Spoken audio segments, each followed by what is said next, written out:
بسم الله الرحمن الرحیم. یا ایها الذین آمنوا اید ایمان خواندانو، انفقوا خرج کړئ د الله په لار کې، انفقوا د الله په لار کې خرج کړئ مما لا غسنا رزقناکم چې درکړي دي مونږه، چې کوم چې الله درکړي د هغې په لار کې خرج کړئ، صدقه وکړئ، مسکین ته ورکړئ، د الله د دین کومک وکړئ.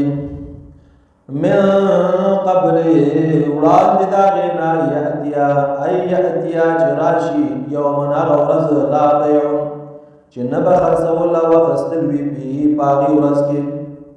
نو مخکې د هغې نه چې داسې ورځ راشي تاسې قبر ته لاړ شئ او د قیامت ورځ راشي تاسو نه ساه وځي، دا اوس تاسو نه ساه وځي، په خپل لاس باندې د الله تبارک وتعالی د دین خدمت وکړئ، خپل مال د الله په لاره کې ولګوئ، مسکین ته ورکړئ، فقیر ته ورکړئ، څاک وکړئ، مسجدونه جوړ کړئ، مدرسې جوړې کړئ، د الله د دین خدمت وکړئ.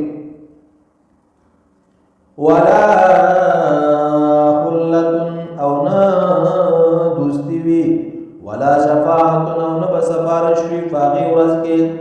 والکافرون او کافران هم الظالمون او ظالمان دي.